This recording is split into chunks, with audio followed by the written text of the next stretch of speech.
Bienvenue sur Africa 24 dans cette nouvelle édition du 12-15. Voici les titres de l'actualité. Célébration du 57e anniversaire de l'indépendance au Togo. Un hommage a été rendu aux combattants qui ont lutté pour l'accession à la souveraineté internationale. Report du procès de l'ancien président Blaise Compaoré devant la justice burkinabé. Les audiences ont été renvoyées au 4 mai à la demande du barreau.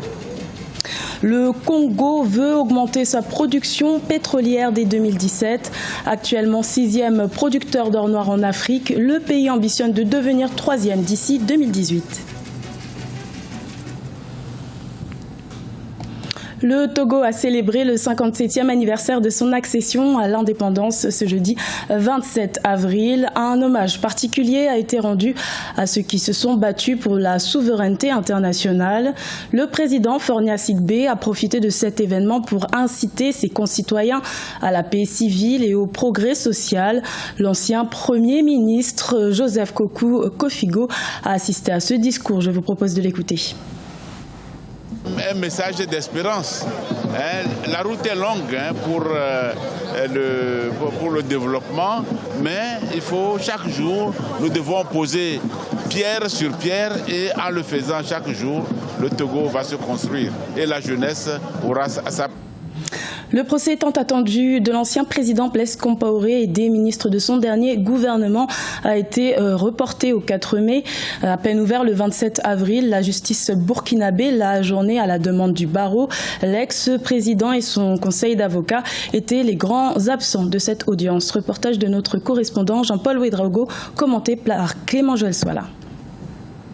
Cité à comparaître devant la Haute Cour de justice ce jeudi 27 avril 2017, 26 des 34 membres du dernier gouvernement de Blaise Compaoré ont répondu présents à l'appel du juge. Il leur est reproché, selon le parquet, d'avoir pris part au Conseil des ministres du 29 octobre qui a fait appel à l'armée pour réprimer les manifestations de rue des 29, 30 et 31 octobre 2014, manifestations qui ont fait suite à la volonté de l'ancien président Blaise Compaoré de modifier la Constitution pour briguer un 5e mandat. Ce procès s'ouvre dans un climat politique déjà tendu, mais qui n'entache en rien la sérénité des partisans de l'ancien régime.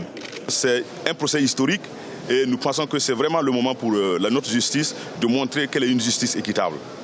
Auparavant, tant attendu, le procès a été tout de même renvoyé à la date du 4 mai 2017. Tout en accédant à cette demande du barreau, le président de la Haute Cour a néanmoins insisté sur les attentes de ce procès. Rappelons que dans ce dossier, 2 membres du dernier gouvernement de Blaise Compaoré ont bénéficié d'un non-lieu, et ce pour n'avoir pas pris part à ce Conseil des ministres. Il s'agit du colonel Yacouba Ouedraogo, ancien ministre des Sports et Loisirs, et de Clotilde Ki, alors ministre délégué du Budget.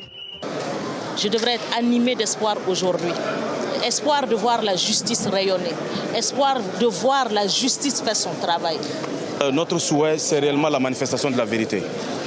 Que le droit soit dit et qu'on permette à notre pays d'être en phase avec ses aspirations et qu'enfin le peuple ait confiance une fois de plus à la justice. Absent au procès, le président Blaise Compaoré, en exil en Côte d'Ivoire, Lucien Marie-Noël Bembamba, Salif Lamoussa Kaboré, Koumba Bolibari, Assimi Kwanda, Salif Ouedraogo et Jérémy Tenga Ouedraogo seront eux jugés par contumace. À l'instar de leurs ex-collègues, ils sont poursuivis pour complicité d'homicide volontaire et coups et blessures volontaires. Le Congo-Brazzaville ambitionne de devenir le 3e producteur de pétrole en Afrique dès 2018. Depuis le début du mois d'avril, le pays est touché par une pénurie de carburant, mais les autorités ont décidé d'augmenter d'environ 60 000 barils par jour la production de pétrole. Reportage de notre correspondant Deva Panzou. La production pétrolière de la République du Congo pourrait atteindre 350 000 barils par jour en 2018, selon Jean-Marc Tister-Tikaya, le ministre des Hydrocarbures, qui l'a annoncé lors de l'ouverture de la 3e conférence internationale et exposition sur les hydrocarbures au Congo le 24 avril 2017. Une embellie qui s'explique par l'exploitation d'un nouveau champ. Cette hausse est principalement due à la mise en production du plus grand champ qui a été découvert par Total. C'est le champ Moyo Pilondo Nord. Il y a eu des hésitations Et finalement, la Total a annoncé, on le sait en début d'année, que ce champ pétrolier, n'est-ce pas, devrait être mis, n'est-ce pas, en service. Cette hausse de la production pétrolière serait une bonne nouvelle pour l'ensemble des consommateurs car le pays connaît des pénuries récurrentes des produits pétroliers. Malgré cette embellie annoncée, certains observateurs pensent que celle-ci ne devrait en aucun cas permettre l'amélioration de l'économie congolaise. Est-ce que cela va améliorer de manière significative les recettes de l'État ?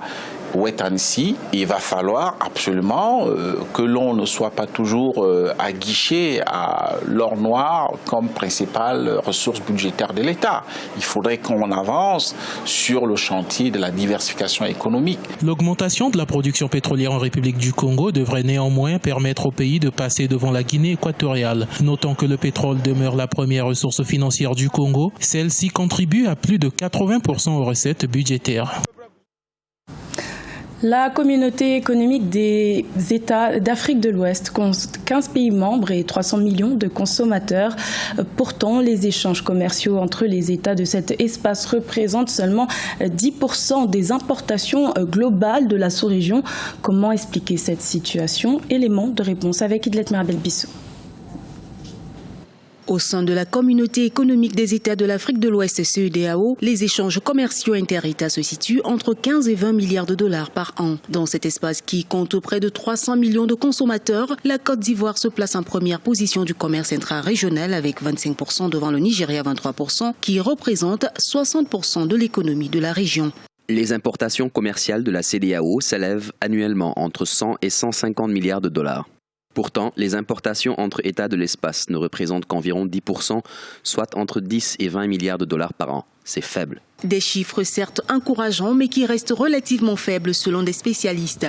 Cette situation s'explique par ailleurs par la focalisation des États sur les produits d'exportation, alors que le secteur privé agricole et industriel pourvoyeur de débouchés devrait davantage être accompagné pour alimenter le marché régional. Ce qu'on constate, c'est qu'en Afrique de l'Ouest notamment, les pays ont tendance à davantage importer qu'à exporter. C'est ça qui entraîne donc une balance courante qui est déficitaire.